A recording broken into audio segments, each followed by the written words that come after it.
Hey, Scrappy Peeps, Suzanna here today for ThermOWeb, and I'm sharing with you this game time layout. The theme on the blog and the YouTube channel this week is game night, and when I think of game night, some people think football.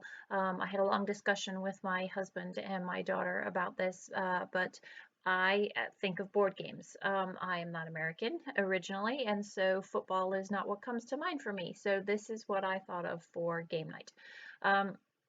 So I want to, for the word game, you can see the letters there.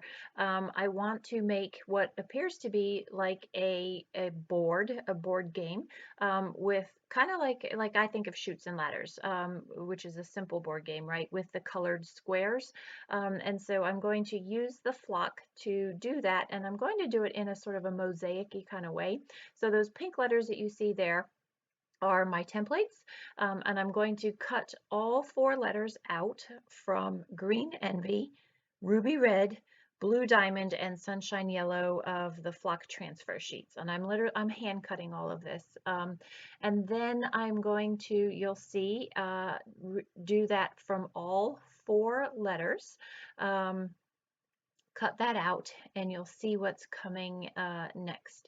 So I do recommend, like, so for the inside of the A, that you make sure that you have a really sharp X-Acto knife for that, or you will get splotchy spaces. So now what I'm going to do is the mosaic part of this, quote unquote, or get ready the tiles of the mosaic.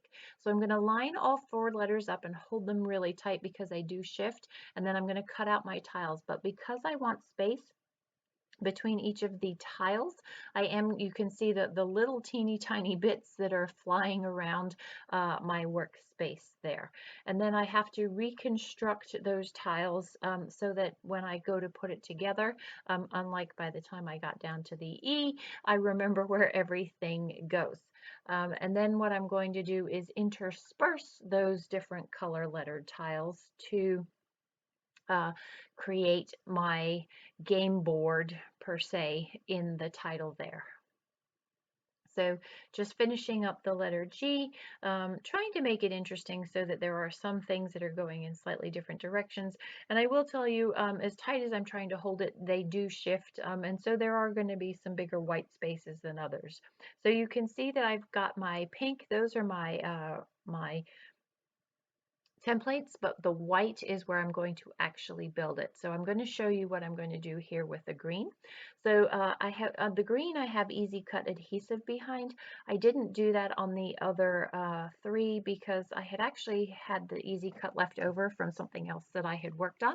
And I should have done it on the other 3. It would have, other 3 colors, it would have made my life a whole lot easier, but I did not. So is what it is. So I'm putting down the green pieces, and this one's actually fairly easy because I can see where it is. I've laid it out pretty nicely, and I'm just trying to get a balance of colors here between the 4 different really bright colors. This is going to go down on as the title of my layout. I had thought of making little teeny tiny game pieces to put on there, but they were too small. For me to fussy cut, as well as I'm having problems with my digital cutting machine. um, I, we'll just skip that part, but I'm having problems with my digital cutting machine, and so they were too small for me to cut by hand, and I couldn't get my digital cutting machine to work. So they are just game board pieces, the game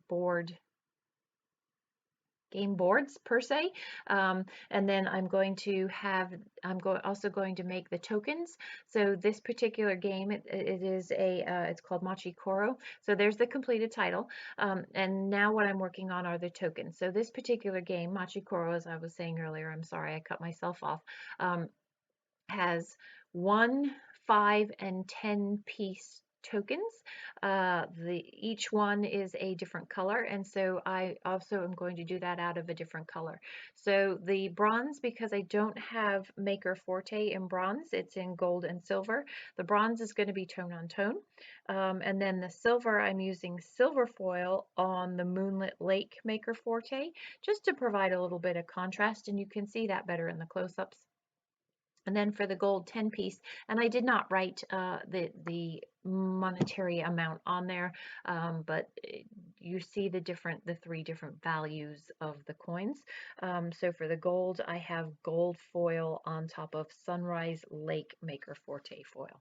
And so what I've done here is, this is 110-pound cardstock on top of the transfer sheet, and or underneath the transfer sheet, I should say. And so that just gives it a little extra depth, and you'll see that depth, how that becomes the top layer of the coin and gives you the impression of the impressions around the edge of the coin there.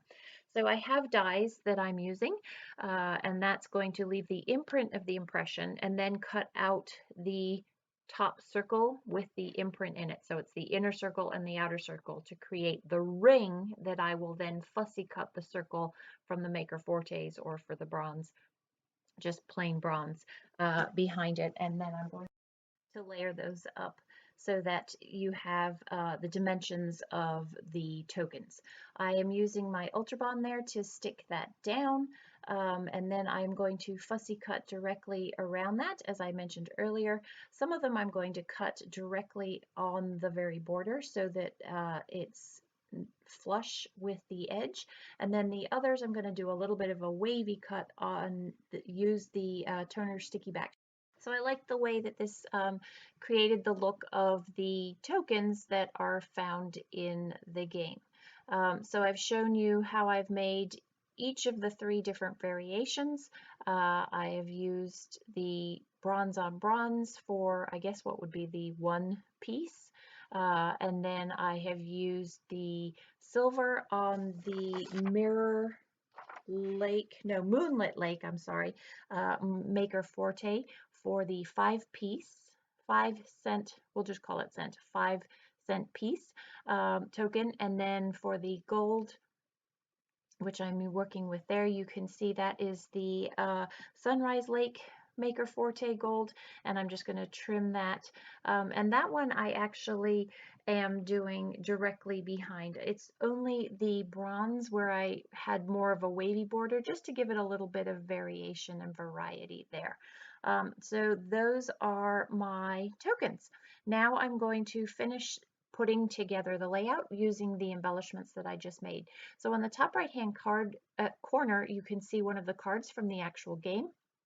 So the bottom of the card actually has a skyline, and I did that with my digital cutting machine before it went ski-wampus on me. And I'm going to put that down using some 1/2-inch double-sided tape from Gina ThermOWeb, and that is in a darker blue, and that is going to be the bottom of the 12 by 12 layout. So I'm taking sort of that more rectangular shape and just converting it to 12 by 12. So then up the top of the card, you have, those are actually dice, or die if you use the multiple word of die. And I didn't have that as a paper, so I went with this.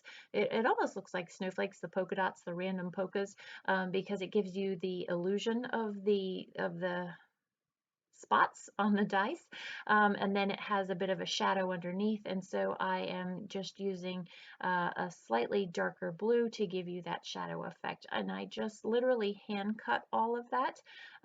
It was just easier than figuring out the logistics of getting that arc in there. And then I know I want to put my title up the top there. I have 3 photos, and I'm looking for my photo that is sitting directly to the right of my workspace. Do you see it sitting right there? Yep. And these are photos of my son and his grandmother, or my mother-in-law, my husband's mom, and they are playing this board game, Machi Koro, and I wanted to just do a little bit of journaling and memory keeping about that, because she lives in Utah, or Utah, and we don't see her very often. So it's a special memory to see the two of them having some time together and just bonding over that. I thought it was pretty remarkable too that as you get older, new things are harder to do, I think, personally, speaking for myself. And it was pretty amazing how quickly she picked up this game and won definitely won one, and I believe she won the tiebreaker as well. So I referenced earlier how I had used the Ultra Bond pen. So this is the pen. I like this for bigger things that I want to adhere, but if I have super fine detail work that I'm using, like especially with my die cuts or with my fine cuts in the digital die cut items, I like the metal tip. It provides a much thinner line of glue and a much more controlled application of that glue. So yes, that pocket card there is going the wrong way, but I wanted to use it horizontally. And so what I decided to do was create a flap here. That way, if I were to journal across the lines instead of on the lines, it wouldn't be visually disturbing. So that is an Ellie Studio card, the heart, and then the other one is from Allie Edwards. I'm going to use some 1/4-inch tape and score down just on the inside or the outside edge of that 1/4-inch tape to create a flap there, so it is got the journaling underneath. And the journaling hidden underneath wasn't so much because I wanted to hide the journaling as I wanted to hide that I was using the card intentionally the wrong way. So that was the purpose of that. And the journaling just literally says that Nicholas loves to play games, and then references how my mother-in-law won one game, Nicholas won one, and then Grandma just barely won the tiebreaker, and how he was a good sport about that. I am going to off camera add a little bit more detail to this layout because it does look fairly simple.